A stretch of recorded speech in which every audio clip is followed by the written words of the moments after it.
Hi, welcome back to our Honors Geometry series. On this video, we're going to talk about our triangle inequalities, our angle side relationships in triangles. So if one side of a triangle is longer than another side, so for example, 10 is longer than 5, then the angle that's across from your longer side, angle across from the longer side is going to be larger than the angle across from the shorter side. Right, and that kind of makes sense. If I had two sides that are the same, and you can check out our 5-5 videos, our triangle inequality theorem for this one. If I have two sides that are the same, well, a smaller angle here is going to create a smaller third side.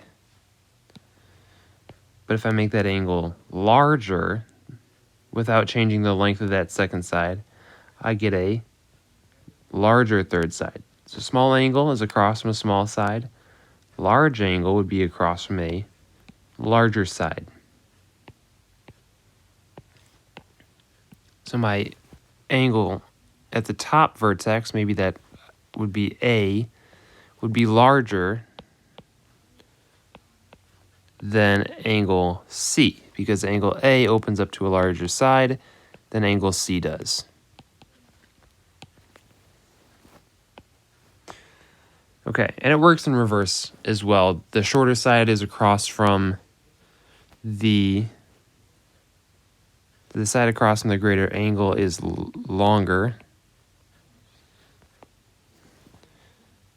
and the angle across from the longer side is a larger measure. All right, so let's take a look here at listing our sides and angles in order from smallest to greatest. So RP we know is going to be the smallest, then PQ, and then RQ. So the smallest side is across from the smallest angle. So Q would be the smallest angle. Medium side is across from the medium angle, so R would be the next largest angle. And then P is the largest angle across from the largest side. I'd like you to try B and C. See if you can identify the angles and sides in order from smallest to greatest, and then we'll talk about D together. So I would pause the video, try B and C, and then unpause to check your work. All right, so B, I've got 98 and 24, so this would be 122, which means this is 58 degrees. So it would go angle K is the smallest, then M, then L.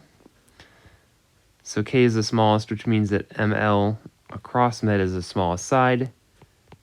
KL is across from M, that's your medium side. And KM would be your longest side, because it is across from your largest angle.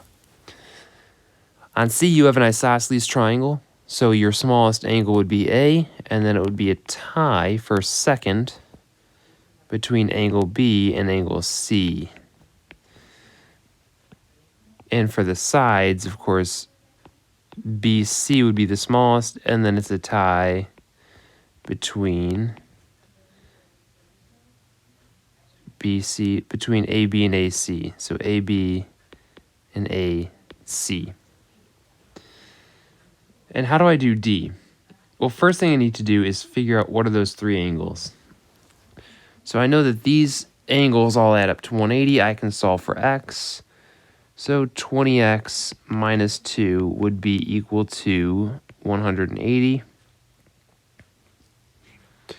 Or 20x would equal 182. So this would be 9.1. X would be 9.1. So this is 91, 27.3, 36.3, 63.7, 52.7. Right? That would be 89 and 91. That works. So and I might have to draw this picture out, right, where I get not to scale.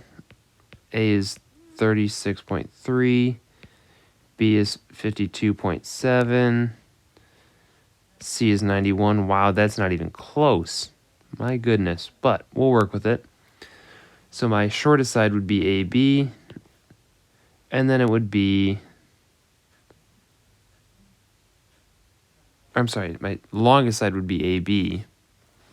My shortest side would be BC, and my medium side would be AC.